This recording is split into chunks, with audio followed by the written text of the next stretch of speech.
ये कहानी शुरू होती है हमारी ही दुनिया में, जहां आज बहुत तेज बारिश हो रही है और इसके बाद नदी के पुल पर हम एक आदमी और औरत को देखते हैं और ये दोनों आते हैं नदी किनारे। और ये आदमी है हमारा मेन कैरेक्टर डाजाई और ये लड़की उसकी स्टूडेंट है और ये दोनों ही नदी में कूदकर अपनी जान देने के लिए आए हैं। इसके बाद ये दोनों अपने हाथों में एक धागा बांध लेते हैं ताकि नदी के तेज बहाव में एक दूसरे से बिछड़े ना। और अब वो आदमी कहता है, सच्चान अब हम दोनों हमेशा एक साथ रहेंगे। लेकिन तभी अचानक इनके सामने एक ट्रक आकर इन दोनों को ही उड़ा देता है। लेकिन इसके बाद हम डाजाई को एक अलग ही जगह पर देखते हैं। डाजाई अपने आसपास की चीजें देख बोलता है, ये है वो दुनिया जिसमें हम मरने के बाद जाते हैं। लेकिन तभी एक आवाज डाजाई से कहती है, नहीं, ये मौत के बाद वाली दुनिया नहीं है। डाजाई पूछता है, कौन हो तुम? वो लड़की बताती है, दूसरी दुनिया से जिन लोगों को इस दुनिया में भेजा जाता है मैं उन्हें रास्ता दिखाती हूँ। मेरा नाम एनेट है और ये दुनिया तुम्हारी दुनिया से बहुत अलग है। और तभी डाजाई के सामने से एक ड्रैगन गुजरता है। इस दुनिया का नाम ज़ाउबरबर्ग है और ये अंधकार से घिरी हुई है, इसीलिए तुम्हें इस दुनिया में बुलाया गया है ताकि तुम एक हीरो बनकर इस दुनिया में एक नई रोशनी लाओ। ये बात सुन डाजाई पूछता है, तो ये एक दूसरी दुनिया है जिसमें मैं मरने के बाद आया हूँ।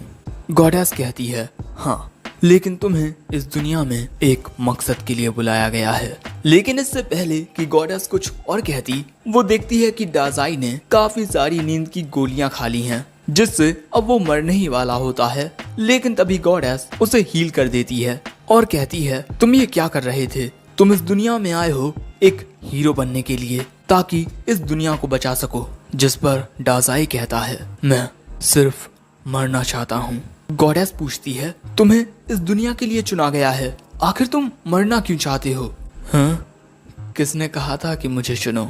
याद करो, तुम्हें एक ट्रक ने टक्कर मारी थी। वो ट्रक कोई मामूली ट्रक नहीं था, बल्कि एक ऐसा ट्रक था जो उस दुनिया में लोगों को चुनता है इस दुनिया में भेजने के लिए। जो लोग अपनी जिंदगी से बिल्कुल भी खुश नहीं होते, वो ट्रक उन्हें टक्कर मारकर इस दुनिया में भेज देता है ताकि वो एक नई शुरुआत कर सकें। अगर उस ट्रक ने तुम्हें टक्कर मारी थी तो इसका मतलब तुम अपनी जिंदगी से बिल्कुल भी खुश नहीं थे। लेकिन इस दुनिया में आकर तुम्हें एक नया मौका मिला है, यहाँ तुम एक नई जिंदगी की शुरुआत कर सकते हो। लेकिन तभी डाजाई एनेट के पास आकर कहता है, मेरी जिंदगी के होने वाले सबसे हसीन लम्हे को उस ट्रक ने बर्बाद कर दिया। आखिर तुम ये तय करने वाली कौन होती हो कि कोई अपनी जिंदगी से खुश था या नहीं? ये बात सुन एनेट सोचती है, ये अपनी जिंदगी से इतना दुखी था कि इसने सुसाइड करने की कोशिश की, लेकिन फिर भी ये ऐसी बातें कर रहा है। शायद अपने स्टेट्स देखने के बाद ये अपना इरादा बदल ले, क्योंकि उस दुनिया से इस दुनिया में आने वाले हर एक इंसान के पास सुपर ह्यूमन पावर्स होती ही हैं। लेकिन डाजाई बहुत कमजोर होता है और एनेटे के उसे हील करने के बाद भी डाजाई इस वक्त पॉइजन्ड है और गॉडेस को ये समझ नहीं आता कि आखिर ये इतना कमजोर कैसे है। इसीलिए वो चेक करती है कि कहीं डाजाई में कोई स्पेशल स्किल तो नहीं है। लेकिन उसके पास कोई स्किल नहीं होती और उसके सारे स्टैट्स भी सिर्फ 1 होते हैं। मैंने आज से पहले इतना कमजोर दूसरी दुनिया वाला नहीं देखा। लेकिन इसके बाद डाजाई खांसते हुए वहाँ से जाने लगता है। लेकिन तभी गॉडेस उसे रोकती है, शायद से तुमने बिल्कुल सही कहा है, तुम इस दुनिया में एक गलती से लाए गए हो और इस दुनिया में रहना तुम्हारे लिए खतरनाक है। ये बात सुन डाजाई कहता है, अब की ना तुमने मेरी पसंद वाली बात, मैं चाहे जिस भी दुनिया में रहूं मैं हमेशा एक नाकाम आदमी ही रहूंगा। एनेट कहती है कि इस वक्त तुम्हें यहीं रहना चाहिए, क्योंकि जैसी तुम्हारी हालत है तुम बाहर ज्यादा देर तक जिंदा नहीं रहोगे, कोई ना कोई मॉन्स्टर तुम्हें मार देगा। जिस पर डाजाई वहां से जाते हुए कहता है, मैं बस मरना चाहता हूँ। और अब डाजाई को देख एनेट कहती है, ये आदमी कितना अलग है। मेरा काम शुरुआत से ही दूसरी दुनिया से आने वाले लोगों को ये बताना रहा है कि वो इस दुनिया में क्यों आए हैं और शुरू में मुझे इस काम से बहुत खुशी मिलती थी, लेकिन धीरे धीरे मुझे मेरी ये जिंदगी कांटों की तरह चुभने लगी और मैं बस किसी बेजान सी गुड़िया की तरह दूसरी दुनिया से आने वाले लोगों को उनका रास्ता बताने लगी। लेकिन अब ऐसा नहीं है। और इसके बाद वो जाते हुए डाजाई को रोकते हुए कहती है, कम से कम अपने लिए कोई प्रोफेशन ही चुनते जाओ। ये बात सुन डाजाई कहता है, प्रोफेशन? मैं एक पैदाइशी लेखक हूँ और यही मेरा काम है। अलविदा खूबसूरत लड़की। और ऐसे ही डाजाई वहाँ से चला जाता है। लेकिन उसके जाने के बाद एनेट कहती है, मैं समझ गई, मैं अब तक इसी आदमी के आने का इंतजार कर रही थी। एनेटे को डाजाई से प्यार हो गया है। उस जगह से बाहर आने के बाद डाजाई अपने जाने के लिए रास्ता देखने लगता है, वही नींद की गोलियां खाते हुए। और ऐसा करने से उसे एक आवाज कहती है, आपको 5 एक्सपीरियंस पॉइंट्स मिले हैं। जो सुन डाजाई कहता है, आखिर मेरे दिमाग में ये कैसी आवाज आ रही है। और डाजाई यहाँ लेवल 2 पर आ जाता है। और तभी अचानक डाजाई को किसी के चिल्लाने की आवाज आती है। वो देखता है कि एक बहुत ही बड़ा ट्री मॉन्स्टर एक कैट गर्ल को पकड़े हुए हैं। और वो लड़की डाजाई से कहती है, क्या तुम मेरी मदद कर सकते हो प्लीज, वरना मैं मारी जाऊंगी। लेकिन डाजाई उस लड़की को बस घूरे जा रहा था। आज मैं कुछ ज्यादा ही अजीब सी दिखने वाली खूबसूरत लड़कियों से मिल रहा हूँ। वो लड़की कहती है, मुझे घूरना बंद करो और मेरी मदद करो। ये बात सुन डाजाई उस लड़की को पकड़ने की कोशिश करता है और कहता है, माफ करना, मैं तुम तक पहुंच नहीं सकता। और अगले ही पल में वो ट्री मॉन्स्टर डाजाई को भी पकड़ लेता है, जिससे उसे सांस लेने में दिक्कत होने लगती है। अब तुम्हें चिंता करने की कोई जरूरत नहीं है, क्योंकि अब हम दोनों ही मरने वाले हैं। और इसके बाद हमें पता चलता है कि ये ट्री मॉन्स्टर दूसरे लोगों की लाइफ फोर्स को सोख लेता है, जिससे वो लोग मर जाते हैं। और अब वो मॉन्स्टर डाजाई और इस लड़की की लाइफ फोर्स को सोखने लगता है। और अपने मरने की खबर से डाजाई तो खुश होता है और वो सुकून से मर रहा था। डाजाई को देख वो लड़की कहती है, हे इतनी जल्दी हार मत मानो। हे क्या तुम इतनी जल्दी मर गए? लेकिन अगले ही पल में हम देखते हैं कि वो ट्री मॉन्स्टर अचानक ही फट जाता है, जिससे ये दोनों उसकी जकड़ से छूट जाते हैं और वो ट्री मॉन्स्टर वहीं पर खत्म हो जाता है। और इस लड़की को यहाँ कुछ समझ नहीं आता कि आखिर ये कैसे हुआ। और तभी एक आवाज डाजाई से कहती है कि आपके जहर से आपने एक ट्री मॉन्स्टर को हरा दिया है। और ये बात सुन ये लड़की सोचती है, क्या इस आदमी ने अपनी लाइफ फोर्स की जगह उस ट्री मॉन्स्टर को जहर एब्सॉर्ब करा दिया? क्या यह आदमी पहले से पॉइजन था? और अब वो डाजाई से कहती है, तुम कमजोर होने का नाटक कर रहे थे, है ना? तुम कितने ज्यादा स्ट्रॉन्ग हो। लेकिन डाजाई ये कहते हुए सिगरेट पीने लगता है कि हमेशा ऐसा ही होता है, खुद को मारने की कोशिशें करते हुए भी मैं हर बार बच जाता हूँ। ये बात सुन वो कैट गर्ल कहती है, आखिर तुम इतने उदास क्यों हो? तुमने मेरी जान बचाई है, कैसा रहेगा तुम मेरे साथ मेरे घर चलो। और इसके बाद वो डाजाई की ओर अपना हाथ बढ़ाकर उससे उसका नाम पूछती है। लोग मुझे टीचर कहकर बुलाते हैं। लेकिन तभी डाजाई की नजर अपने हाथ के धागे पर पड़ती है और उसे अपने प्यार की याद आती है। क्या तुम भी इस दुनिया में आई हो सच्चन? ये बात सुन वो कैट गर्ल कहती है, मेरा नाम सच्चन नहीं है। और इससे पहले कि वो डाजाई को अपना नाम बताती, डाजाई वहां से जाने लगता है। सो अब वो कैट गर्ल भी डाजाई के पीछे जाने लगती है। और वहीं डाजाई को अब जिंदा रहने का एक रीजन मिल चुका है इस दुनिया में, अपने प्यार को ढूंढना। क्योंकि अगर वो इस दुनिया में आया है तो उसका प्यार भी इस दुनिया में आया होगा। तुम इस दुनिया में कहीं भी हो, मैं तुम्हें ढूंढूंगा और उसके बाद हम दोनों साथ में मरेंगे सच्चान। दूसरी ओर हम एनेट को देखते हैं जो भगवान से दुआ कर रही थी, हे ईश्वर उस आदमी की हिफाजत करना और प्लीज हम दोनों को किसी दिन फिर मिलाना। लेकिन तभी इस मंदिर के दरवाजे खुलते हैं और डाजाई वहां आता है। डाजाई को देख एनेट का चेहरा फिर से खिल उठता है। लेकिन तभी डाजाई के साथ इस लड़की को देख एनेट को झटका लग जाता है, आखिर ये लड़की कौन है? लेकिन तभी डाजाई कहता है, मैं तुमसे एक सवाल पूछना चाहता हूँ। मैं एक लड़की को ढूंढ रहा हूँ जिसका नाम सच्चन है, क्या तुम जानती हो वो कहाँ है? और ये बात सुन एनेट को सदमा ही लग जाता है, क्या एक और लड़की? और इसके बाद हम देखते हैं कि डाजाई और ये लड़की एक साथ आगे बढ़ने लगते हैं और इन्हें एनेट से सच्चन के बारे में कोई जानकारी नहीं मिली। ये लड़की कहती है, सेंसेई सबसे पहले हमें रॉथ के कैसल टाउन में जाना चाहिए। और जैसे ही वो डाजाई का हाथ पकड़ती है, कोई आकर उनके हाथों को अलग कर देता है और ये होती है एनेट। आखिर तुम दिन दहाड़े एक आदमी का हाथ कैसे पकड़ सकती हो? वो कैटगर्ल कहती है, तुम यहाँ क्यों आई हो? लेकिन तभी वो एनेट को देख कहती है, तुम सेंसेई से प्यार करने लगी हो, है ना? एनेट कहती है, ऐसा कुछ भी नहीं है। वो तो मेरा कर्तव्य बनता है कि इस दूसरी दुनिया से आए कमजोर आदमी की मैं हिफाजत करूं। अच्छा, तो सेंसेई दूसरी दुनिया से आए हैं, इसीलिए वो इतने ताकतवर हैं। एनेट कहती है, वो जरा भी ताकतवर नहीं है, इसीलिए तो मुझे उसकी हिफाजत करनी पड़ रही है।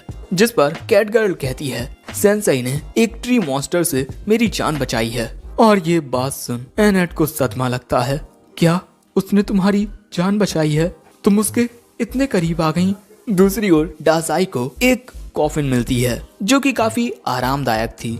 मैं इस दुनिया में आने के बाद काफी थक चुका हूँ, इसीलिए अब मैं सोने वाला हूँ। जब हम टाउन में पहुँच जाएं तो मुझे जगा देना। Good night Annette. तामा। हे, तुम तामा किसे कह रहे हो? मेरा नाम। लेकिन उसके नाम बोलने से पहले ही डाजाई कब्र बंद कर देता है और यहाँ एनेट कहती है, उसने मेरा नाम सही से लिया। और इसके बाद हम देखते हैं कि एनेट डाजाई वाली कॉफिन को खींचकर ले जाने लगती है, लेकिन तभी वो रस्सी टूट जाती है। और आखिर में खूबसूरत शाम के वक्त एक महल में हमें एक लड़की देखने को मिलती है जिसकी आंखों में उदासी थी। और यहीं ये एपिसोड एंड हो जाता है। एपिसोड 2 की शुरुआत में हम देखते हैं कि तामा और एनेट डाजाई वाली कॉफिन को खींचकर ले जा रही थी, लेकिन वो कॉफिन बहुत ज्यादा भारी होती है, जिस वजह से तामा चिल्लाकर कहती है, हे सेंसेई, क्या आप चलकर नहीं आ सकते? लेकिन तामा को कोई रिस्पॉन्स नहीं मिलता, जिस वजह से उसे लगता है कि कहीं सेंसेई चल तो नहीं बसे। एनेट बताती है कि नहीं, वो बिल्कुल ठीक है, वो बस थोड़ा आराम कर रहा है। वैसे हम जल्द ही कैसल तक पहुंच जाएंगे तामा। जिस पर वो कहती है कि मेरा नाम तामा नहीं है। वहीं दूसरी ओर डाजाई अपने प्यार को याद करते हुए कहता है, मैं कसम खाता हूँ मैं तुम्हें ढूंढूंगा सच्चन। लेकिन इसके अगले सीन में डाजाई की कॉफिन खुलती है क्योंकि ये सभी कैसल टाउन ऑफ रॉथ में पहुंच चुके हैं। और ये सब देख डाजाई कहता है, हाँ, दूसरी दुनिया ये इतनी बुरी भी नहीं है।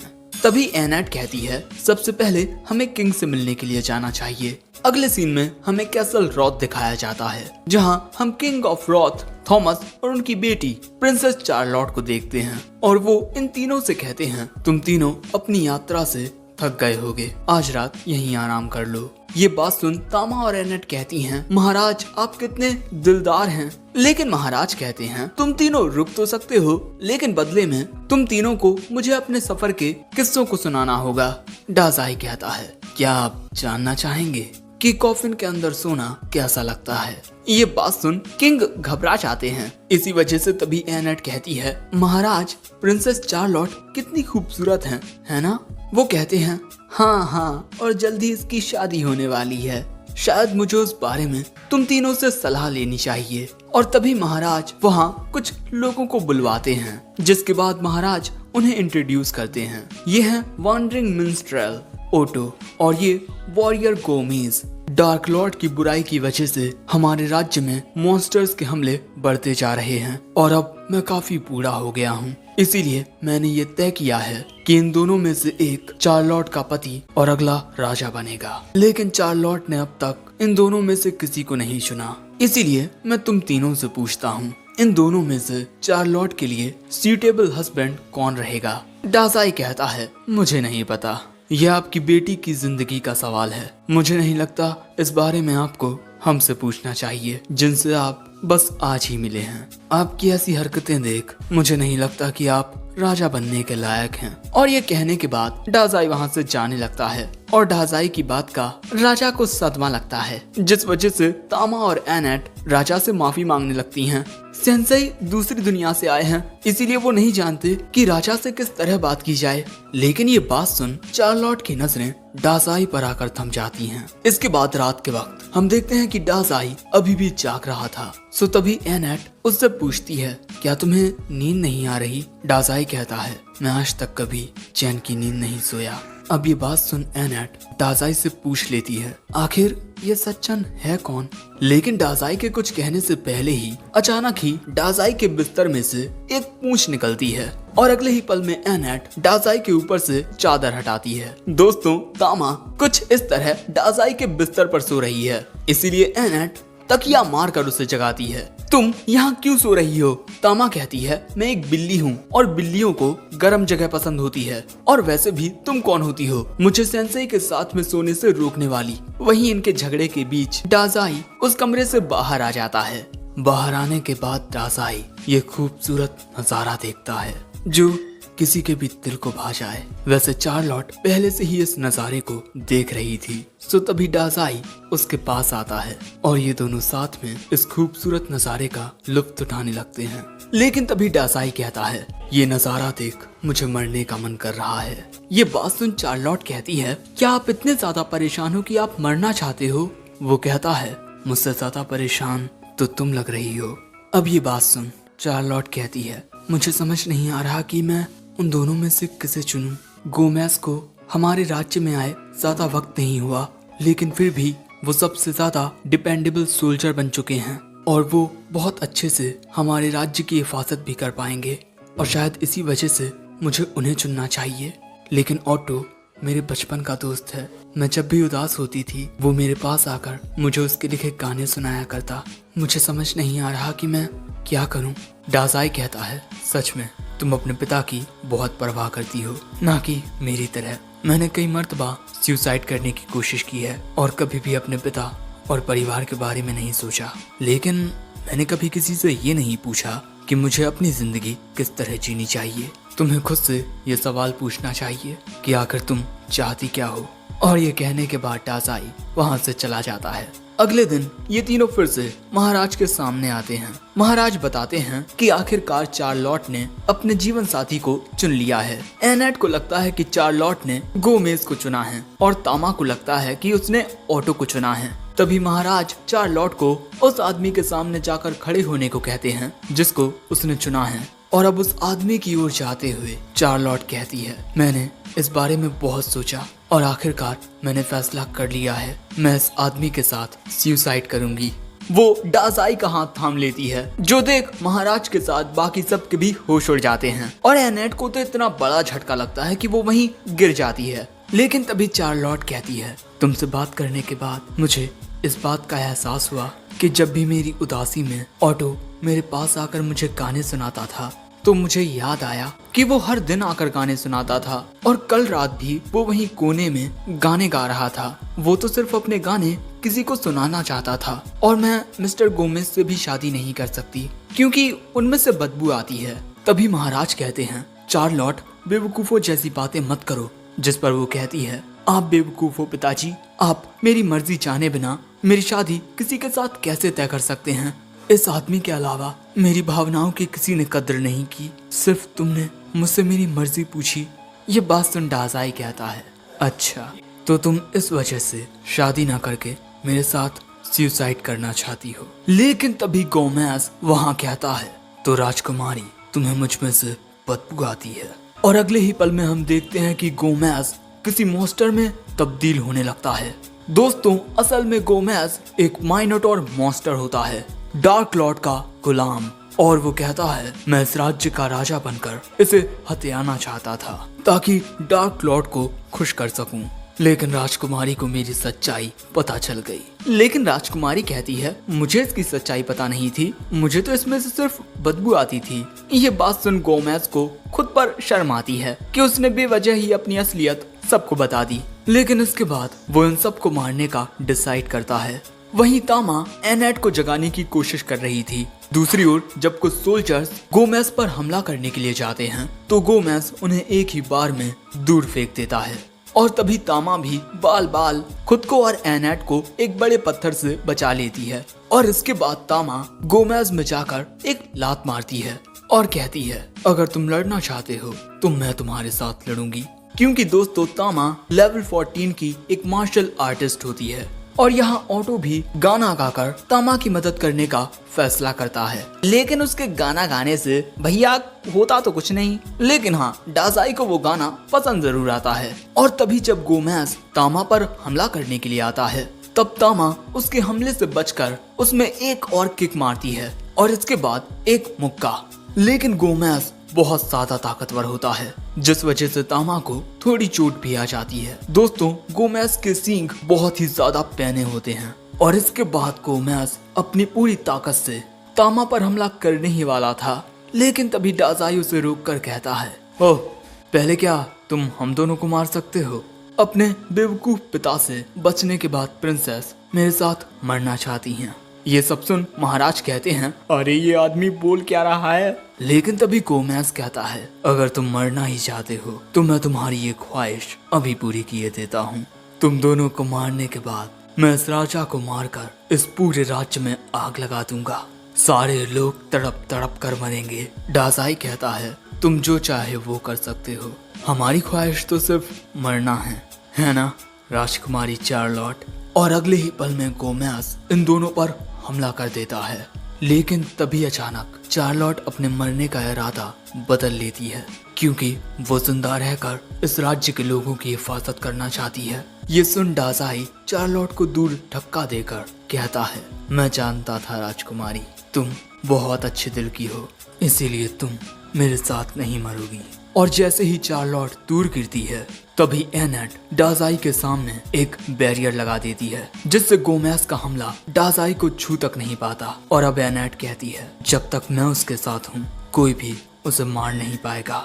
और तभी अचानक गोमेज के दोनों सींग टूट जाते हैं और इसी मौके का फायदा उठाकर तामा उस पर अपना सबसे ज्यादा पावरफुल अटैक करती है और इस हमले की वजह से गोमेज दीवार को तोड़ता हुआ नदी में जाकर गिरता है, जिसके बाद ये दोनों चैन की सांस लेती हैं। और तामा यहाँ कहती है, मुझे बचाने के लिए शुक्रिया एनेट। वो कहती है, नहीं बचाया तो तुमने है मुझे तामा। और इनकी दोस्ती के नाम ऑटो एक गाना गाने लगता है। लेकिन तभी महाराज चार्लोट से माफी मांगते हुए कहते हैं, मुझे माफ कर दो जो मैं तुम्हारी भावनाओं को समझ ना सका, मैं तुम्हारा पिता कहलाने के लायक नहीं, मुझे माफ कर दो चार्लोट। सो अब चार्लोट कहती है, पिताजी अब से हम दोनों मिलकर इस राज्य को और अपने रिश्ते को बेहतर बनाएंगे।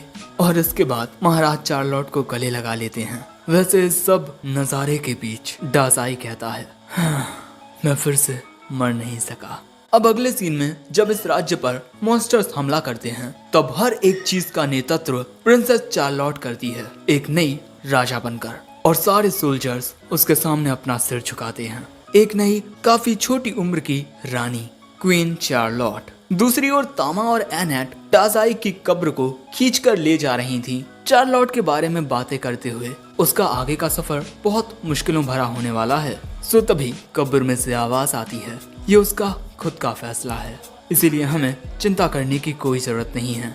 और इसके बाद वो बाहर निकल कर कहता है, कुछ भी कहो, मरती हुई लड़कियां बहुत खूबसूरत होती हैं, लेकिन जो लड़कियां अपने पैरों पर खड़ी होकर सब कुछ संभालती हैं वो भी अपने अंदाज में बहुत खूबसूरत होती हैं। वैसे ये आसमान भी कितना ज्यादा खूबसूरत है। लेकिन दोस्तों एनेट और तामा को चढ़ाई वाली जगह पर डाजाई की कब्र को खींचने में काफी दिक्कत हो रही थी। और इसी के साथ ये एपिसोड एंड हो जाता है। एपिसोड 3 की शुरुआत में हम एनेट और तामा को देखते हैं जो काफी देर से डाजाई की कब्र लेकर आगे बढ़ रही थी और इसीलिए वो थोड़ा आराम करने के लिए रुक जाती हैं। और इसके बाद एनेट डाजाई को खाने के लिए ब्रेड देती है, लेकिन डाजाई कहता है, क्या तुम्हारे पास बॉइल्ड टोफू नहीं है? अब एनेट को पता नहीं होता कि आखिर ये क्या होता है, इसीलिए वो इस नाम को अपनी किताब में लिख लेती है ताकि अगले टाउन में वो डाजाई के लिए इस खाने को खरीद ले। वैसे इसके बाद हमें पता चलता है कि ये तीनों तामा के होम टाउन ग्रुन की ओर जा रहे हैं, लेकिन वहाँ जाने से पहले एनेट ज़ुइटेन टेम्पल जाने की बात कहती है। तामा कहती है, ठीक है, लेकिन वहाँ क्यों? सो एनेट बताती है कि दूसरी दुनिया से लोग इस दुनिया में 4 मंदिरों में आते हैं और इसके बाद वो डीमन लॉर्ड को हराने के लिए निकल जाते हैं। लेकिन डाजाई डीमन लॉर्ड को हराना नहीं चाहता बल्कि सच्चन को ढूंढना चाहता है। इसीलिए इन्हें उन 4 मंदिरों से काफी ज्यादा इंफॉर्मेशन मिल सकती है। लेकिन तामा इस बात से परेशान हो जाती है कि ये चारों टेम्पल दुनिया के कोने में हैं, यानी कि चारों टेम्पल में जाने के लिए इन्हें पूरी दुनिया घूमनी होगी। और वैसे एनेट नहीं चाहती कि डाजाई डार्क लॉर्ड से लड़े, क्योंकि इससे उसकी जान को खतरा हो सकता है। ये बात सुन तामा कहती है, एनेट तुम सेंसाई से कुछ ज्यादा ही प्यार करती हो, है ना? वो कहती है, नहीं, मैं तो बस उसकी मदद करना चाहती हूँ, क्योंकि उसने मुझ में एक नई जान डाली है। लेकिन बेचारी एनेट का इस बात से दिल टूट जाता है कि अगर ये सच्चन डाजाई की लवर निकली तो। यहाँ तामा कहती है, अपने होम टाउन पहुँचने तक मैं भी तुम्हारे सफर में तुम्हारा साथ दूंगी। लेकिन इस बात से एनेट को कोई फर्क नहीं पड़ता, क्योंकि वो तो डाजाई के साथ अकेले रहना चाहती है। लेकिन टामा पूछती है कि तुमने टेम्पल के अपने काम को छोड़ दिया है, तो क्या तुम्हें ज़ुइटेन टेम्पल में घुसने दिया जाएगा? वो बताती है, ज़ुइटेन टेम्पल की हेड प्रीस्ट उसकी काफी अच्छी दोस्त है, और इसके अलावा उसने अपने फैमिलियर के जरिए अपने रेजिग्नेशन लेटर को डिलीवर कर दिया है। और इसके बाद हमें एनेट का फैमिलियर देखने को मिलता है, एक चमगादड़ जो डाजाई का खून पी रहा था। इसके बाद एनेट अपने फैमिलियर से पूछती है, तुमने मेरे रेजिग्नेशन लेटर को डिलीवर कर दिया है ना? लेकिन तभी वो अपने मुंह में से एनेट का रेजिग्नेशन लेटर निकालता है, जिस वजह से एनेट अपने फैमिलियर को गुस्से में फेंक देती है। लेकिन तभी डाजाई उस फैमिलियर से कहता है, तुम काफी वफादार हो जो अपने मास्टर तक वापस लौटे, तुम्हारा नाम मेलॉस है। डाजाई की बातें सुन वो फैमिलियर खुशी के मारे उछलने लगता है। लेकिन इसके बाद डाजाई फिर से अपनी कब्र में लेट जाता है। वहीं एनेट दुखी थी क्योंकि उसका रेजिग्नेशन लेटर हेड प्रीस्ट के पास नहीं पहुंचा। लेकिन तभी अचानक मेलॉस जोर जोर से चिल्लाने लगता है और वहां से भाग जाता है, क्योंकि अगले ही पल में इनके पास एक बहुत बड़ा ड्रैगन आ जाता है। ड्रैगन को इस दुनिया का सबसे ज्यादा खतरनाक मॉन्स्टर माना जाता है। लेकिन इन दोनों को समझ नहीं आता कि आखिर एक ड्रैगन यहाँ क्या कर रहा है। और तभी अचानक इनके पीछे एक लड़की आ जाती है, और इसके बाद वो इस ड्रैगन की ओर जाने लगती है और उसे सहलाने लगती है, जो देख इन दोनों को अपनी आंखों पर यकीन ही नहीं होता। दोस्तों, उस लड़की ने इस ड्रैगन को अपना पालतू बना लिया है। तभी वो लड़की कहती है, इस इलाके में बहुत सारे मॉन्स्टर्स हैं, इसीलिए जल्दी से यहाँ से चले जाओ। लेकिन तभी डाजाई कब्र से बाहर आकर कहता है, क्या खाना खाने का वक्त हो गया? तभी ये दोनों कहती हैं, डरना मत, ये ना दूसरी दुनिया से आया है। लेकिन जैसे ही वो लड़की ये बात सुनती है, वो अपना कोट उतार कर कहती है, मैं इसे मार दूंगी। दोस्तों, ये लड़की भी एक ड्रैगन होती है और ये दूसरी दुनिया से आए हुए लोगों को मारती है। और इसके बाद ये लड़की अपनी पावर को रिलीज करते हुए एक स्पेल कास्ट करती है। लेकिन उसके हमले से बचने के लिए एनेट अपने बैरियर को एक्टिवेट कर लेती है। लेकिन उस लड़की का हमला इतना ज्यादा ताकतवर था कि एनेट का बैरियर टूटने लगता है, जिसके बाद वहाँ एक बहुत ही बड़ा धमाका होता है। जिसके बाद हम देखते हैं कि तामा और एनेट वहीं जमीन पर पड़े होते हैं। वहीं वो लड़की उनकी ओर आ रही थी, जिस वजह से ये दोनों डाजाई को प्रोटेक्ट करने के लिए खड़ी हो जाती हैं। लेकिन तभी वो लड़की इन पर अपने ग्रेविटी मैजिक का यूज करके इन्हें दबाने लगती है, और अचानक ही उस लड़की के गले में एक मार्क अपीयर होता है, जिसे देख एनेट समझ जाती है ये लड़की ही द रेथफुल डीमन लॉर्ड है। और इसके बाद ये डीमन लॉर्ड एक और हमला करने ही वाली थी कि तभी डाजाई कहता है, तुम सिर्फ दूसरी दुनिया से आए हुए लोगों को मारती हो, है ना? लेकिन ये दोनों तो इसी दुनिया की हैं, और तुम्हारा असली ओपोनेंट तो मैं हूँ, और मैं मरने के लिए बिल्कुल तैयार हूँ। और अगले ही पल में वो डीमन लॉर्ड अपने हाथ को डाजाई के आर पार कर देती है, जिसके बाद डाजाई वहीं गिर जाता है। जिसके बाद डीमन लॉर्ड यहाँ से जाने लगती है, और डाजाई को मरा पड़ा देख एनेट और तामा भी वहीं बेहोश होकर गिर जाती हैं। लेकिन तभी डाजाई खड़ा होकर कहता है, तुम्हें देखकर लगता है जैसे तुम्हारे अंदर बहुत नफरत है, और नफरत की वजह से कई दफा हम दूसरों को मारने की कोशिश करते हैं। मेरे साथ भी कई दफा ऐसा हुआ है। नफरत की वजह से मैंने खुद पर से कई मर्तबा काबू खोया है, और शायद तुम्हारे साथ भी इस वक्त यही हो रहा है। मैं तुम्हारी आंखों में दर्द देख सकता हूँ। क्या तुम मुझे इस दर्द की वजह बता सकती हो? ये बातें सुन डीमन लॉर्ड अपने ड्रैगन को इशारा करती है, और इसके बाद उस पर बैठकर वहां से जाते हुए कहती है, आखिर वो आदमी है कौन? और दोस्तों, डीमन लॉर्ड का नाम वॉल्डेलिया है। वहीं डाजाई जमीन पर गिर जाता है, जिसके बाद हमें डोनर स्टैग रीजियन में ज़ुइटेन टेम्पल दिखाया जाता है। टेम्पल का कोई दरवाजा खटखटाता है। एक लड़की उस दरवाजे को खोलती है। हम देखते हैं कि मेलोस एक चादर का रूप लेकर इन तीनों को अपने ऊपर बैठाकर यहाँ ले आया था। और जैसे ही ये लड़की एनैट को देखती है, उसके पास जाकर पूछती है, तुम ठीक तो हो ना एनैट? लेकिन एनैट कहती है, प्लीज उसकी मदद करो। जिसके बाद वो लड़की टेम्पल में मौजूद सभी प्रीस्ट को बुलाती है ताकि इन सभी के जख्मों को ठीक किया जा सके। अगले दिन हमें इस टाउन के बाजार का सीन दिखाया जाता है, जहाँ डाजाई एक जहर की बोतल खरीदता है जो बहुत ज्यादा जहरीली होती है, लेकिन वो उसे खुद ही पी लेता है। और ऐसा उसने इसी वजह से किया है क्योंकि पूरी तरीके से रिकवर हो जाने की वजह से उसे थोड़ा अजीब लग रहा है। सो तामा उस पर गुस्सा करने लगती है। वहीं एनैट अपनी दोस्त के साथ बात कर रही है। हमारी मदद करने के लिए शुक्रिया आशा। वैसे क्या तुम्हें किसी दूसरी दुनिया से आई सच्चन नाम की किसी लड़की के बारे में पता है? आशा कहती है, नहीं, वो हमारे टेम्पल में नहीं आई। लेकिन तुम मुझे ये बताओ कि आखिर तुम एक दूसरी दुनिया से आए आदमी के साथ क्यों घूम रही हो? जैसे ही मैंने सुना कि तुमने अपनी जॉब छोड़ दी, मुझे इस बात से काफी अच्छा लगा क्योंकि तुम इस काम के लिए कुछ ज्यादा ही प्योर थी। लेकिन अब तुम एक दूसरी दुनिया से आए आदमी के साथ घूम रही हो। दूसरी दुनिया से आने वाले लोग अच्छे दिल के नहीं होते। भगवान से उन्हें जो ताकतें मिलती हैं वो डीमन लॉर्ड को हराने के लिए होती हैं, लेकिन वो उन ताकतों का इस्तेमाल अपने मजे के लिए करते हैं। लेकिन तभी वहाँ एक अजीब सा आदमी आकर कहता है, तुम दोनों लड़ क्यों रही हो, मुझे ये आकर बताओ जरा। उसको इग्नोर करते हुए आशा कहती है, तुम उसके साथ घूमना बंद करो, समझी एनैट? लेकिन तभी वो आदमी कहता है, मैं जितना चाहे उतना इस दुनिया के पैसे को बना सकता हूँ, जिससे तुम जो चाहे वो खरीद सकती हो। लेकिन तभी आशा उन पैसों को उसी के मुंह पर मार देती है, जिस वजह से वो आदमी वहाँ से भाग जाता है। और आशा कहती है, देखा, दूसरी दुनिया से आए लोग ऐसे होते हैं।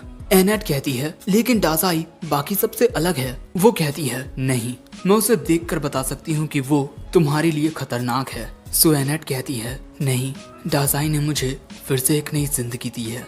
तभी डाजाई एनैट के पास आकर उससे एक ड्रग खरीदने के लिए पैसे मांगता है और वो खुशी खुशी उसे पैसे दे देती है, जो देख आशा को यकीन हो जाता है कि हाँ, ये तुम्हारे लिए सच में खतरनाक है। इसके बाद आशा कहती है, वैसे इसे देखकर लगता नहीं कि इसके पास कोई खास काबिलियत होगी। एनैट बताती है कि डाजाई के पास तो कोई काबिलियत ही नहीं है, लेकिन इसके बावजूद भी हमें बचाने के लिए उसने अपनी जान खतरे में डालकर डीमन लॉर्ड का सामना किया। लेकिन तभी आशा कहती है, ये तुम क्या कह रही हो? द रेथफुल डीमन लॉर्ड 7 दिन पहले ही एक दूसरी दुनिया के हीरो से हार चुका है। और इसके बाद हमें डीमन लॉर्ड का महल दिखाया जाता है, जहाँ राजगद्दी पर डीमन लॉर्ड की लाश होती है। और इसके बाद हम डीमन लॉर्ड वॉल्डेरिया को देखते हैं, जो असली डीमन लॉर्ड की बेटी है। दूसरी ओर एनैट जब ये बात तामा को बताती है, तब उसे तो यकीन ही नहीं होता कि डीमन लॉर्ड हार चुका है। लेकिन एनैट यहाँ खुश होती है क्योंकि अब इनकी दुनिया में शांति फिर से लौट आएगी। लेकिन तभी टामा पूछती है कि अगर डीमन लॉर्ड 7 दिन पहले हार चुका है, तो वो कौन थी? और इसके अलावा डाजाई भी इस दुनिया में 7 दिन पहले ही आया था। लेकिन डीमन लॉर्ड के हार जाने के बाद भी डाजाई इस दुनिया में लाया क्यों गया? दूसरी ओर डाजाई काफी ज्यादा परेशान हो रहा था। वो कहता है, मैं वो शख्स हूँ जो अपनी जिंदगी एक कलम और कागज के बीच गुजारता था। तामा पूछती है, आपको क्या हो गया अब? वो बताता है, मैं इस दुनिया में आने के बाद इस दुनिया से रिलेटेड कुछ लिखने की कोशिश कर रहा हूँ, लेकिन मैं कुछ भी अच्छा नहीं लिख पा रहा। ये बातें सुन एनैट पूछती है, क्या आपने हमारी पहली मुलाकात के बारे में भी कुछ लिखा है? वो बताता है कि मैंने तुम्हारे बारे में कुछ नहीं लिखा है एनैट। और इस बात से एनैट को बहुत बुरा लगता है। इसके बाद डाजाई कहता है, अगर कुछ इंटरेस्टिंग हो तो उसे लिखने में मजा आता है। मैं उम्मीद करता हूँ कि जल्द ही मेरे साथ कुछ इंटरेस्टिंग हो। सो एनैट सजेस्ट करती है कि क्यों ना हम सभी टाउन में घूमने को चलें। और टाउन में आने के बाद एनैट डाजाई के लिए ये आर्मर खरीदती है, सिल्वर आर्मर। और इस आर्मर की खास बात यह है कि ये मैजिक स्पेल्स को डिफ्लेक्ट कर सकता है, यानी कि जब भी डाजाई पर कोई हमला होगा तो उस हमले का उस पर कोई असर होगा ही नहीं। लेकिन दोस्तों, डाजाई के लिए आर्मर बहुत बड़ा होता है। और इसके बाद एनैट डाजाई को इस आर्मर का हेड भी पहना देती है। अब बेचारा डाजाई बिल्कुल अकेला होता है क्योंकि एनैट और तामा शायद से कुछ खरीदने के लिए चली गई हैं। लेकिन इसके बाद यहाँ से आशा गुजरती है और वो डाजाई को उस आर्मर में देखकर हैरान हो जाती है। वैसे डाजाई को देख वो कहती है, अच्छा हुआ तुम मुझे यहीं मिल गए। मैं तुम्हारे साथ कुछ बात करना चाहती हूँ। मेरी बात सुनो। दूसरी दुनिया से आया आदमी अब से एनेट मेरे साथ रहेगी। वो दिल की बहुत अच्छी है, इसीलिए आसानी से दूसरों पर भरोसा कर लेती है और एक दिन यही भरोसा उसके दुख का कारण बनेगा। इसीलिए उसकी दोस्त होने के नाते मैं उसे तुम्हारे साथ नहीं जाने दे सकती। सो डासाई कहता है इस बात का फैसला एनेट खुद करेगी कि वो मेरे साथ आना चाहती है या नहीं, क्योंकि वो कोई ऐसा परिंदा नहीं है जो एक पिंजरे में कैद होकर जिए। सो आशा कहती है मुझे तुम्हारी बातों पर जरा सा भी यकीन नहीं है। लेकिन तभी अचानक उसे एक भेड़िए की आवाज सुनाई देती है, जिसके बाद हम एक लड़के को देखते हैं जिसके आसपास कुछ भेड़िए होते हैं और इसके साथ वो आदमी भी होता है जिसे आशा ने मारकर भगा दिया था। और ये आदमी यहाँ जनता से कहता है ये दूसरी दुनिया से आया वो हीरो है जो इस दुनिया को स्वर्ग बनाएगा, लॉर्ड सुजुकी। और अब सुजुकी कहता है मेरी बात सुनो गाँव वालों, कुछ दिन पहले डीमन लॉर्ड हार चुका है कुछ हीरोज के द्वारा। अब इस दुनिया में चारों ओर शांति होगी। ये बातें सुन पूरी जनता खुशी के मारे उछलने लगती है। लेकिन तभी सुजुकी कहता है तुम सभी को तुम्हारी खुशी लौटाने वाला कौन है? हम दूसरी दुनिया से आए हीरोज। हम अपनी जान खतरे में डालकर तुम सभी की हिफाजत करते हैं। इसी वजह से अब एक नए दौर का आरंभ होगा, एक ऐसा दौर जिसमें इस दुनिया पर दूसरी दुनिया से आए हीरोज का राज होगा। तभी ये मोटा कहता है और इस टाउन पर राज करेंगे हमारे लॉर्ड सुजुकी, इसीलिए इनके सामने झुको। अब जनता को तो कुछ समझ ही नहीं आता। लेकिन तभी ये मोटा कहता है लॉर्ड सुजुकी वो रही वो एल्फ जिसने मेरे खिलाफ हिंसा की। सो अब सुजुकी उसकी ओर जाने लगता है। तुमने दूसरी दुनिया से आए एक हीरो के खिलाफ हिंसा की? एनेट कहती है नहीं ऐसा नहीं है, ये बस एक गलतफहमी है। लेकिन तभी सुजुकी एनेट के सिर पर हाथ रखता है और मुस्कुराता है और इसके बाद वो एनेट पर अपनी पेट एबिलिटी का इस्तेमाल करता है, जिस वजह से एनेट की आत्मा एक पिंजरे में कैद हो जाती है और अब एनेट वहीं गिर जाती है। एनेट की आंखें काली पड़ चुकी हैं, जिस वजह से टामा इस मोटे से पूछती है तुमने एनेट के साथ क्या किया? मोटा बताता है लॉर्ड सुजुकी की स्किल पेट किसी को भी उनका गुलाम बना लेती है, यानी कि अब एनेट सुजुकी की गुलाम बन चुकी है। जो देख तामा गुस्से में इस मोटे को मारने ही वाली थी कि तभी सुजुकी उसके सिर पर भी हाथ रखकर उसे भी अपना गुलाम बना लेता है। चाहे वो इंसान हो या मॉन्स्टर, मेरी स्किल सबको मेरा गुलाम बना लेती है। लेकिन तभी आशा उसे आकर रोकती है। मैंने कभी तुम्हें अपनी स्किल का इस तरह से गलत इस्तेमाल करना नहीं सिखाया, तुम फिर भी मासूम लोगों के साथ ऐसा कर रहे हो। सो अब बाकी के लोग भी कहने लगते हैं कि हाँ तुम ऐसा नहीं कर सकते। सो अब सुजुकी कहता है अगर तुम लोग मेरी बात नहीं मानोगे तो मैं तुम्हारे टाउन को तबाह कर दूंगा और अपना एक नया साम्राज्य बनाऊंगा। जिसके बाद सुजुकी के पेट्स लोगों पर हमला करना शुरू कर देते हैं। ये सब देख आशा सुजुकी को कमीना कहती है। वो कहता है मुझे कमीना मत कहो, बल्कि मुझे हमारी पहली मुलाकात की तरह हीरो बुलाओ। वैसे मैं तुम्हारे चर्च का इस्तेमाल अपने कैसल के रूप में कर सकता हूँ। और इसके अगले सीन में हम देखते हैं कि सुजुकी के पेट्स ने पूरे टाउन में आग लगा दी है। लोग डर कर भाग रहे हैं और तभी अचानक तामा उस आर्मर पर हमले करने लगती है जिसमें डासाई होता है। लेकिन तामा के हमले आर्मर पर कोई असर नहीं करते। सो डासाई कहता है एनेट ने सही कहा था, ये आर्मर मुझे हमलों से बचाएगा। लेकिन अगले ही पल में तामा बहुत जोर से एक मुक्का मारती है, जिस वजह से वो आर्मर टूट जाता है। लेकिन तभी एक टुकड़ा तामा के सिर में लगता है, जिससे वो वहीं गिर जाती है। और इसके बाद हमारा प्यारा डासाई तामा को एक ड्रम में डाल देता है और उस पर लिख देता है जंगली बिल्लियों से बच कर रहिए। लेकिन तभी अचानक वहाँ आशा आकर गिरती है। डासाई उसे हेलो कहता है, लेकिन तभी आशा उससे कहती है ये देखो तुम्हारी ही तरह एक दूसरी दुनिया से आए आदमी ने ये सारी तबाही मचाई है। वो अपनी ताकत का इस्तेमाल अपनी सेल्फिश डिजायर्स को पूरा करने के लिए कर रहा है। लेकिन जब वो इस दुनिया में आया था तब वो ऐसा नहीं था, वो बहुत कमजोर और शर्मीला था। लेकिन तभी अचानक डासाई इन बातों को अपनी बुक में लिखने लगता है। तुम्हारी ये बातें बहुत ज्यादा इंटरेस्टिंग हैं, मैं उसके बारे में बहुत कुछ लिख सकता हूँ। कहाँ है वो? आशा बताती है कि वो चर्च की ओर गया है। सो अब डासाई वहाँ जाने लगता है। लेकिन आशा कहती है तुम्हारे पास कोई ताकत नहीं है, तुम उसका सामना नहीं कर पाओगे। लेकिन डासाई कहता है मुझे एक फीलिंग आ रही है कि अब जाकर मैं अपने मास्टरपीस को लिख पाऊंगा। उसकी बात सुन आशा कहती है मैं भी तुम्हारे साथ चलूंगी, इसके बाद ये दोनों चर्च तक पहुंच जाते हैं, लेकिन आशा फिर से डाजाई से कहती है, तुमने उसकी ताकत देखी है, तुम उसका सामना चाहकर भी नहीं कर पाओगे। अगर तुम बिना किसी प्लान के अंदर जाओगे तो उसके बीस्ट तुम्हें चीर फाड़ देंगे। लेकिन तभी वो डाजाई के हाथ में जहर की बोतल देखती है, जिस वजह से उसे लगता है कि डाजाई इस जहर का इस्तेमाल सुजुकी के बीस्ट के खिलाफ करेगा। लेकिन डाजाई तो उस जहर को पी लेता है, जो देख आशा डाजाई से कहती है, हम दोनों अंदर पीछे के दरवाजे से जाएंगे, यही सही रहेगा। लेकिन अचानक ही डाजाई दरवाजे को खोल देता है। हेलो कोनिचिवा, और बेचारी आशा का पोपट हो जाता है। इसके बाद ये दोनों अंदर आते हैं, जहाँ एक गद्दी पर सुजुकी बैठा हुआ था। ओह, तो तुम इसे अपनी मदद के लिए लेकर आई हो। डाजाई कहता है, मैं यहाँ तुम्हारी कहानी को लिखने आया हूँ। जो सुन सुजुकी कहता है, अच्छा तो तुम हीरो सुजुकी की कहानी लिखने आए हो कि कैसे उसने दूसरी दुनिया को जीत लिया। डाजाई कहता है, नहीं, ये कहानी एक ऐसे आदमी की होगी जो अपनी औकात से ज्यादा ताकत पाकर बेकाबू हो गया। अब ये बात सुन सुजुकी अपने बीस्ट मॉन्स्टर्स को उठाते हुए कहता है, तुमने हीरो की बेइज्जती करके गलती की है, जिसकी सजा मौत है। और अगले ही पल में सुजुकी के बीस्ट डाजाई पर हमला कर देते हैं।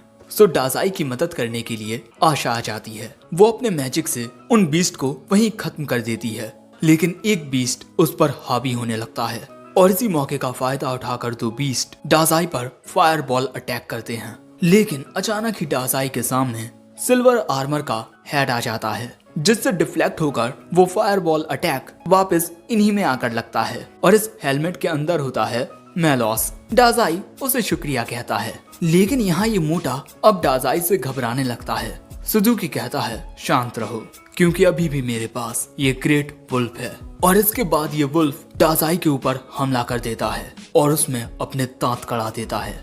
लेकिन अगले ही पल में डाजाई की बॉडी में मौजूद जहर इस वुल्फ के अंदर आने लगता है, जिस वजह से वो वुल्फ वहीं गिरकर मर जाता है। और ये देख कि एक हाई वुल्फ कितनी आसानी से मर गया, ये मोटा बहुत ज्यादा घबरा जाता है और वहां से डरकर भाग जाता है। वहीं आशा डाजाई के जख्म को ठीक करने लगती है, लेकिन इतना सब होने के बाद भी सुजुकी हार नहीं मानता और अपने ट्रम्प कार्ड एनेट को बाहर निकालता है। एनेट की हालत देख आशा भी घबरा जाती है और अब सुजुकी कहता है, इन दोनों को खत्म कर दो।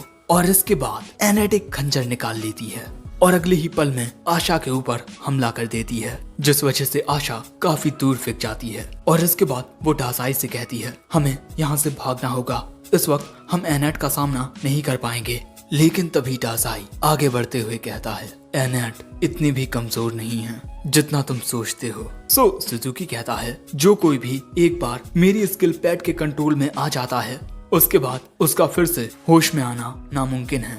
अब ये लड़की जिंदगी भर मेरी गुलामी करेगी। डाजाई एने के करीब आकर कहता है, इस बात का फैसला ये खुद करेगी, ना कि तुम। मैं जानता हूँ एनेट, तुम कोई ऐसा परिंदा नहीं हो जो एक पिंजरे में कैद रहोगी।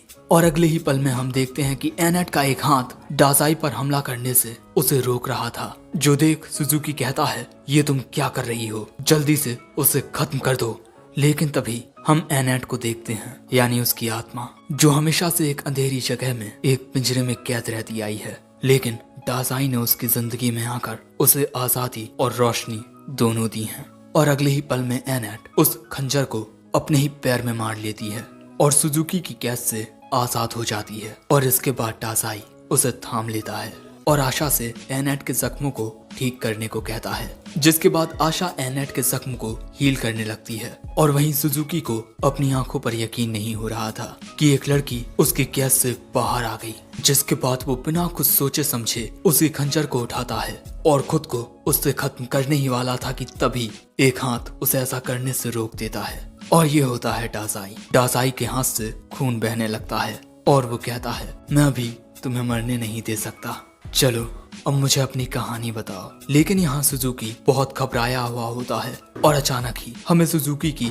कहानी बताई जाती है, जहाँ उसकी क्लास के बच्चे उसे बहुत ज्यादा बुली किया करते थे। वो उसके पैसे छीनकर उसे मारते थे। उसकी जिंदगी हमेशा से ऐसी थी, उससे ताकतवर हर एक शख्स उसे अपना गुलाम बनाता था। उसने अपनी ऐसी जिंदगी को कई दफा खत्म करने की कोशिश की है, लेकिन कभी उसमें इतनी हिम्मत नहीं आई। और एक रात घर जाते हुए रास्ते में एक शराबी उसे धक्का देकर उसी पर चिल्लाने लगता है और बेचारे सुजुकी में कुछ कहने की हिम्मत नहीं होती। लेकिन जैसे ही वो आगे बढ़ता है, एक ट्रक आकर उसमें टक्कर मार देता है, जिसके बाद वो आशा के मंदिर में दूसरी दुनिया में पहुंचता है और वो उसे बताती है कि उसे एक हीरो बनने के लिए चुना गया है और उसे अपनी ताकत का इस्तेमाल डीमन लॉर्ड को हराने के लिए करना होगा। जिसके बाद सुजुकी हिम्मत करते हुए कुछ मॉन्स्टर्स को अपना पेट बनाता है और अपने पेट्स की मदद से वो दूसरे बुरे मॉन्स्टर्स से फाइट भी करता है और अपनी ताकत से वो काफी खुश होता है। लेकिन जब वो टाउन में आता है तब लोग उसे देखकर डरने लगते हैं और उसकी बुराई करने लगते हैं। और जब रास्ते में कोई उससे टकराता है तब वो उस पर ही चिल्लाता है, जिस वजह से उसे अपनी पिछली जिंदगी की याद आती है। और इसके बाद से ही सुजुकी बुरा बनने लगता है, क्योंकि चाहे वो दुनिया हो या ये दुनिया, हर कोई उस पर अपनी ताकत दिखाता है। इसीलिए अब वो भी इस दुनिया पर अपनी ताकत दिखाएगा। और अब प्रेजेंट में वो कहता है, चाहे मैं किसी भी दुनिया में चला जाऊं, मैं बस एक कमजोर और बेवकूफ लड़का रहूंगा। लेकिन तभी डासाई कहता है, तुम पर लिखी मेरी कहानी पूरी हुई। एक ऐसे दुखी लड़के की कहानी जो दूसरी दुनिया में आने के बाद भी कुछ नहीं कर सका, ना ही एक हीरो बन सका और ना ही एक विलन। और ये सब हुआ उसकी खुद की कमजोरियों की वजह से। मैं इस कहानी को नाम दूंगा नो लॉन्गर हीरोइक नहीं। और इसके बाद वो अपने खून से लिखता है, इसका नाम होगा no longer allowed in another world. और अगले ही पल में डासाई की किताब बहुत ग्लो करने लगती है और उस किताब के पन्ने फटकर सुजुकी को घेर लेते हैं। और डासाई कहता है, शुक्रिया सुजुकी, तुम्हारी बदौलत मैं एक ऐसी कहानी लिख सका जिससे मुझे सुकून मिला। लेकिन इसे एक मास्टरपीस नहीं कहा जा सकता। और इसके बाद वो एक पेज को पकड़कर उसे फाड़ देता है और इसके बाद अगले ही पल में कुछ अजीब होता है। सुजुकी को घेरे हुए सारे पन्ने अचानक ही चलने लगते हैं और उसके नीचे एक सर्कल अपीयर होता है, जिसे देख आशा और एनेट कहती हैं कि अरे ये तो वो मैजिक सर्कल है जो तब अपीयर होता है जब दूसरी दुनिया से कोई आता है। लेकिन आखिर ये सुजुकी के नीचे क्यों अपीयर हो रहा है? और अगले ही पल में हम देखते हैं कि उस मैजिक सर्कल से बहुत तेज रोशनी निकलती है। और इसके बाद जब ये सब कुछ थमता है तब हम देखते हैं कि सुजुकी यहाँ से गायब हो चुका है। आशा को यकीन ही नहीं होता कि एक दूसरी दुनिया से आया शख्स अपनी दुनिया में वापस लौट गया। और तभी एनेट बताती है कि पहले डासाई की कोई ताकत दिखाई नहीं दे रही थी, लेकिन अब उसकी स्किल दिखाई दे रही है, स्टोरी टेलिंग, जिसे देख आशा समझ जाती है कि ये एक ऐसी यूनिक स्किल है जो सिर्फ दूसरी दुनिया से आए लोगों के खिलाफ ही अपीयर होती है। इसका मतलब डासाई को दूसरी दुनिया से इस दुनिया में दूसरी दुनिया के लोगों से लड़ने के लिए बुलाया गया है। लेकिन तभी डासाई वहाँ लेट कर कहता है, मैं फिर से एक मास्टरपीस नहीं लिख पाया। क्या मुझे कोई ऐसा मिलेगा जिसके जरिए मैं एक मास्टरपीस लिख सकूं? वहीं दूसरी ओर सुजुकी के जाने से उसके टेम्ड बीस्ट फिर से नॉर्मल हो जाते हैं और तामा भी उस डिब्बे में से बाहर निकलती है और चिल्लाते हुए कहती है, आखिर मैं इसके अंदर क्या कर रही थी? और इसके अगले सीन में हम डासाई को एक नई चमकती हुई कब्र में देखते हैं और ये कब्र उसने आशा से कहकर मंगवाई है। लेकिन इसके बाद वो एनेट से कहती है, मुझे तुमसे कुछ बात करनी है। और इसके बाद वो उससे कहती है, डासाई को इस दुनिया में एक बहुत ही जरूरी किरदार निभाने के लिए बुलाया गया है, जिससे इस दुनिया का भविष्य तय होगा।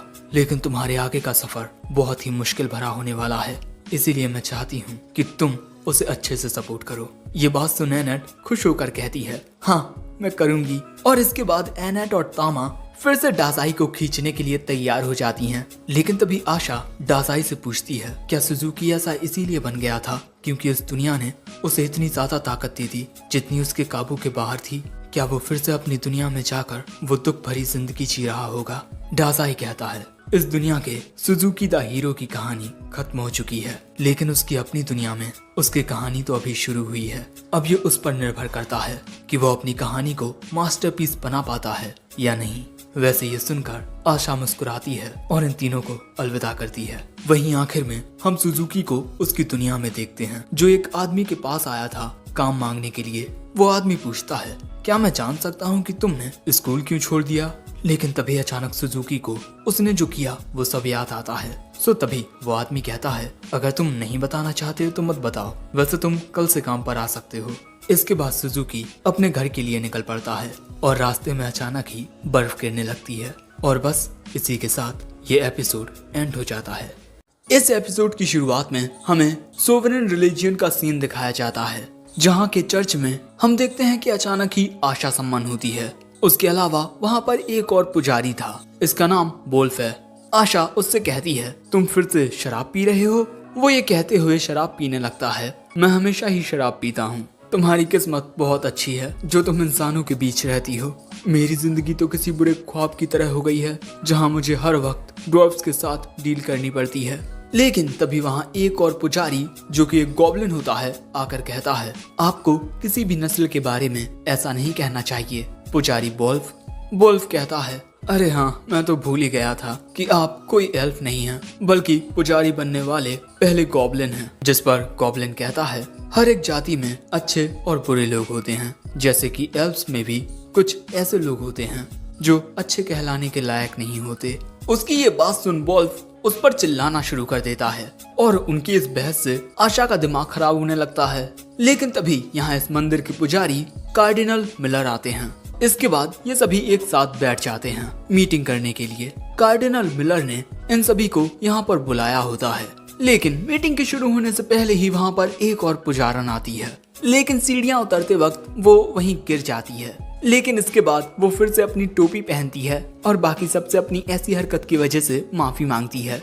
मिलर बताते हैं कि ये एस्टन टेम्पल की नई पुजारन है और ये लड़की एनेट की रिप्लेसमेंट है। और वो सभी को बताती है, मेरा नाम एरिया है, मुझ में अनुभव की थोड़ी कमी है, इसीलिए मुझे आप सभी के सपोर्ट की जरूरत है। और वो बताती है कि उसके वहाँ रिपोर्ट करने जैसी कोई बात नहीं है। लेकिन वो ये बताना भूल जाती है कि किंग ऑफ रॉथ की बेटी ने अब राजगद्दी संभाल ली है और इस वजह से वो मिलर से माफी भी मांगती है। इसके बाद ये गॉब्लिन बताता है, मैं एल्टॉन हूँ वियटन टेम्पल से और मेरे राज्य में चारों ओर सुख शांति बनी हुई है और इस वक्त हमें किसी भी परेशानी का सामना नहीं करना पड़ रहा। और इसके बाद ये बताते हैं, मैं हूँ वोल्फ ड्रीटन टेम्पल से और मेरे राज्य में पानी की थोड़ी दिक्कत है, लेकिन उसे संभालने में हमें ज्यादा दिक्कत नहीं हो रही। मिलर कहता है, मैंने सुना है कि वहाँ ड्वार्फ कुछ मांग कर रहे हैं। वोल्फ कहता है, वो सब फालतू की बातें हैं क्योंकि उनमें दिमाग ही नहीं है। और इसके बाद आशा कहती है, मैं स्वीडन टेम्पल से आशा और मेरे राज्य में कुछ दिन पहले एक दूसरी दुनिया से आया आदमी चारों ओर तबाही मचा रहा था और इस वक्त हम उस टाउन को फिर से बना रहे हैं जहां उसने तबाही मचाई थी। अब ये बात सुन मिलर कहते हैं, आज मैंने दूसरी दुनिया से आए लोगों के बारे में ही चर्चा करने के लिए ये मीटिंग रखी है। जैसा कि मैं तुम सभी को बता चुका हूँ कि कुछ दिन पहले दूसरी दुनिया से आए लोगों के एक ग्रुप ने डीमन लॉर्ड को खत्म कर दिया है और इसीलिए पॉप ने डिसाइड किया है कि दूसरी दुनिया से जुड़े वो समनिंग सर्कल जो दूसरी दुनिया से इस दुनिया में लोगों को लाते हैं उन्हें अभी सील कर दिया जाएगा। ये सुन वोल्फ कहता है, अब हमें उन दूसरी दुनिया से आए लोगों को संभालने की कोई जरूरत नहीं होगी।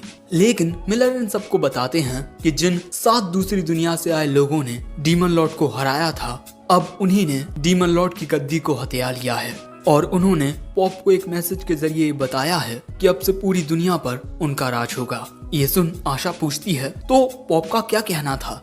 मिलर बताते हैं कि इस वक्त वो बहुत ज्यादा परेशान हैं क्योंकि उसे लगता था कि दूसरी दुनिया से आए लोग वो एंजल्स होते हैं जो हमारी दुनिया को बचाने के लिए आए हैं। लेकिन बेचारा वो क्या जानता था कि दूसरी दुनिया से आए लोग दगाबाज निकलेंगे और इसीलिए अब ये कहने में कोई बुराई नहीं कि अब हमारा सामना दूसरी दुनिया से आए लोगों के खिलाफ होने वाला है। जिन 7 लोगों ने इस दुनिया को बचाया था अब वही इस दुनिया को तबाह करना चाहते हैं और अब दूसरी दुनिया से आए लोगों ने तबाही मचाना भी शुरू कर दिया है।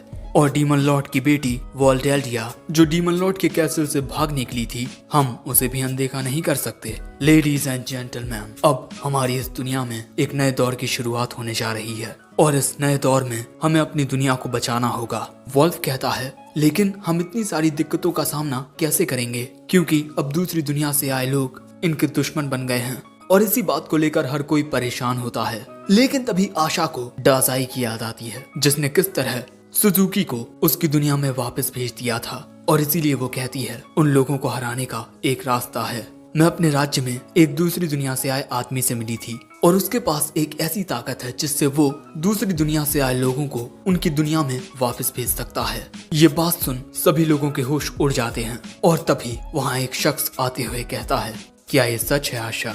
और उसे देखते ही सभी लोग उसके सामने झुक जाते हैं और ये आदमी आशा से कहता है, तुम मुझे उस आदमी के बारे में और बताओ। वहीं दूसरी ओर हमें डीमन लॉर्ड का कैसल दिखाया जाता है और हम यहाँ एक लड़की को देखते हैं जो आसमान की ओर देखकर कोई गाना गुनगुना रही थी। सो तभी एक आदमी उससे कहता है, तुम फिर से अपने प्यार को याद कर रही हो। और इसके बाद वो आदमी शराब के प्यालों में शराब को डालते हुए कहता है, हमारे साथी अलग अलग राज्यों की ओर निकल चुके हैं और हम यहीं रहकर ये देखेंगे कि अब इस दुनिया के साथ क्या होता है। वैसे दोस्तों, यही लड़की सच्चन है, हमारे डासाई का प्यार। वहीं दूसरी ओर डासाई, तामा और एनेट शाम होते होते एक टाउन में पहुंच जाते हैं और ये तीनों आज रात यहीं रुकेंगे। और दोस्तों, डासाई की कब्र को खींचने की वजह से तामा ने जो मेहनत की है उससे उसका लेवल 17 हो गया है, लेकिन इस बात से उसे कुछ ज्यादा खुशी नहीं होती। लेकिन इसके बाद एनेट देखने लगती है कि यहाँ इन्हें रात गुजारने के लिए इन यानी कि होटल कहाँ मिलेगा। तभी एक लड़का उससे कहता है कि उसे इन उस ओर मिलेगी। वैसे क्या तुम तीनों ट्रैवलर्स हो? अगर तुम चाहो तो मैं तुम्हें ऐसी जानकारी दे सकता हूँ जो तुम्हारे लिए काफी यूजफुल होगी। और इसके बाद वो इन दोनों को हीरो इंट्रोडक्शन सर्विस के बारे में बताता है, जहाँ दूसरी दुनिया से आए लोग उन लोगों की पार्टी का हिस्सा बन जाएंगे जिनके पास एक्सपीरियंस की कमी होती है और उनके सफर में वो हीरो उनकी हिफाजत करेंगे। लेकिन दूसरी दुनिया के हीरो ये शब्द सुनकर तामा के जहन में इन दोनों का ख्याल आता है। वो लड़का कहता है, जो सोचना है जल्दी सोचो, मैं तुम्हारी मुलाकात एक दूसरी दुनिया से आए शख्स से करवा सकता हूँ, बस 40,000 रुपए लगेंगे। और इतने पैसे देने के लिए एनेट बहुत ही आसानी से तैयार हो जाती है। सो तामा उससे कहती है कि क्या तुम्हारा दिमाग खराब हो गया है? जिस पर एनेट कहती है, डासाई की सुरक्षा के लिए इतना तो करना ही पड़ेगा। लेकिन तभी वो लड़का कहता है, इस आदमी की मौत के बाद भी तुम दोनों इसकी डेड बॉडी की हिफाजत करना चाहती हो, आप बहुत महान हो। लेकिन तभी डासाई कब्र से बाहर आकर कहता है, माफ करना बच्चे, लेकिन मैं जिंदा हूँ। और बस यही सुनकर वो लड़का बहुत डर जाता है। डासाई कहता है, मैंने कहा ना मैं जिंदा हूँ। और तभी तामा उसे बताती है कि ये आदमी भी एक हीरो है। लेकिन वो लड़का कहता है कि हीरोज इतने डरावने नहीं लगते। और इसके बाद वो जल्दी से एनेट से पैसे लेकर वहाँ से जाते हुए कहता है, मेरा नाम नीर है, मैं जल्दी तुम्हारे पास एक असली हीरो को लेकर आऊंगा। और इस बात से अब तामा तो खुश होती है कि अब इनकी पार्टी को एक हीरो ज्वाइन करेगा और इसी वजह से अब तामा को डासाई की कब्र नहीं खींचनी पड़ेगी। लेकिन काफी रात हो जाने के बाद भी नीर वापस नहीं आता और इनके अंदर ये तीनों अभी भी उसके आने का इंतजार कर रहे थे। इनकी मालकिन पूछती है, तुम लोग कमरा बुक करने वाले हो या नहीं? एनेट कहती है, हम किसी के आने का इंतजार कर रहे हैं। लेकिन डासाई कहता है, वो लड़का अब वापस नहीं आने वाला। ये बात सुन इनकी मालकिन कहती है, कहीं तुमने नीर नाम के किसी लड़के को पैसे तो नहीं दिए? वो बताती है कि वो लड़का ऐसे ही लोगों को उल्लू बनाकर उनके पैसे ले लेता है। बेचारी एनेट लुट गई, बर्बाद हो गई। वो औरत कहती है कि उसने आपको बेवकूफ बना दिया है, बेचारी एनेट।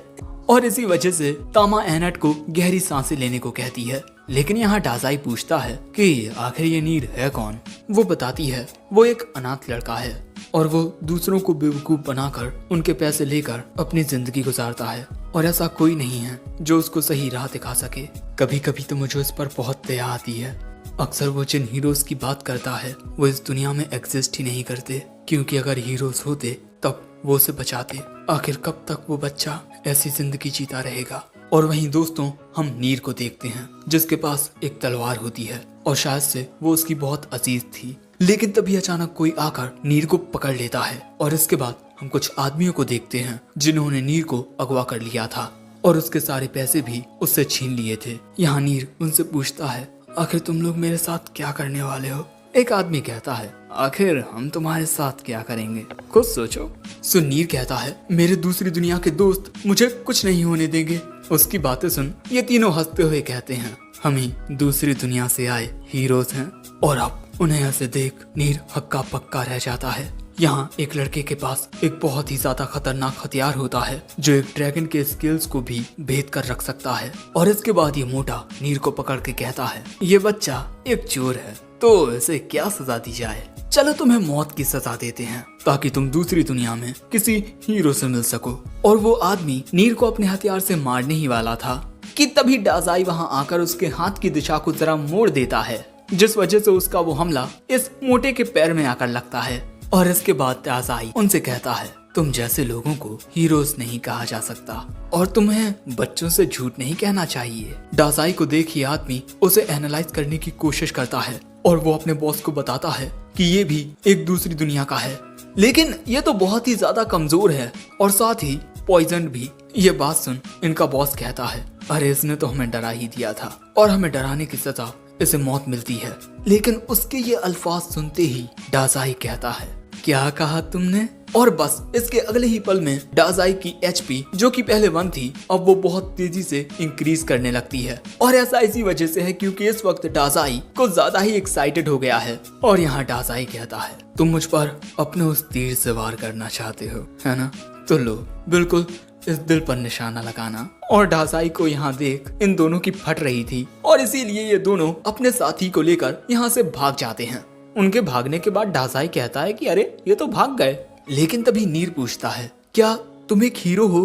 डाजाई कहता है, नहीं, मैं कोई इतना महान शख्स नहीं हूँ। और इसके बाद वो जाते हुए कहता है, दूसरों को धोखा सिर्फ जवान लोग देते हैं, लेकिन तुम तो अभी भी एक बच्चे हो, तुम्हें बड़ों जैसी हरकतें नहीं करनी चाहिए, इसीलिए अभी सिर्फ अपने बचपने को जियो। और इसके बाद डाजाई वहाँ से चला जाता है बिना नीर की रस्सियाँ खोले। वैसे अब हमें अगले दिन का सीन दिखाया जाता है जहाँ पर तामा और एनेट जाने के लिए तैयार होते हैं। लेकिन तभी तामा देखती है कि डाजाई झपकियां मार रहा है। सो एनेट पूछती है कि कल रात आप कहाँ गए थे?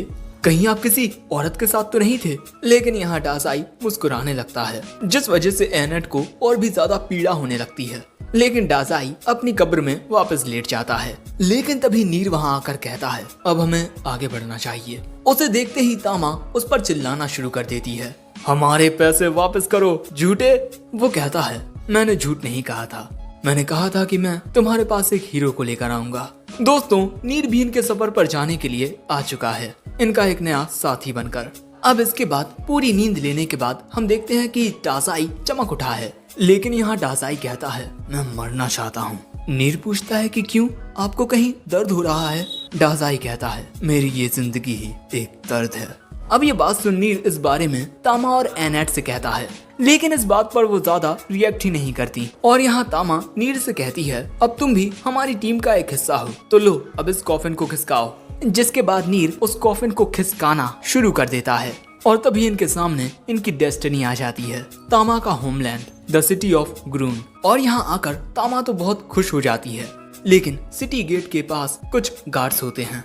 सो तामा कहती है कि चिंता करने की कोई जरूरत नहीं है, मैं सब संभाल लूंगी। वो क्या है ना कि मैं यहाँ काफी फेमस हूँ। लेकिन अगले ही पल में हम देखते हैं कि इन्हें काफी सारे सैनिक घेर लेते हैं और कहते हैं, हिलना मत, तुम सभी को अरेस्ट कर लिया गया है। और भाई यहाँ किसी को कुछ समझ ही नहीं आता कि आखिर ये क्यों हुआ। और डाजाई कहता है, अरेस्ट? और इसके बाद हमें जेल का सीन दिखाया जाता है जहाँ पर एनेट गले फाड़ फाड़ कर रो रही थी, प्लीज हमें कोई तो बाहर निकालो, भगवान, हीरोज, कोई तो बाहर निकालो। लेकिन कोई उसकी आवाज नहीं सुनता। वहीं डाजाई तो आराम से सो रहा था। और बस दोस्तों, इसी के साथ ये एपिसोड एंड हो जाता है।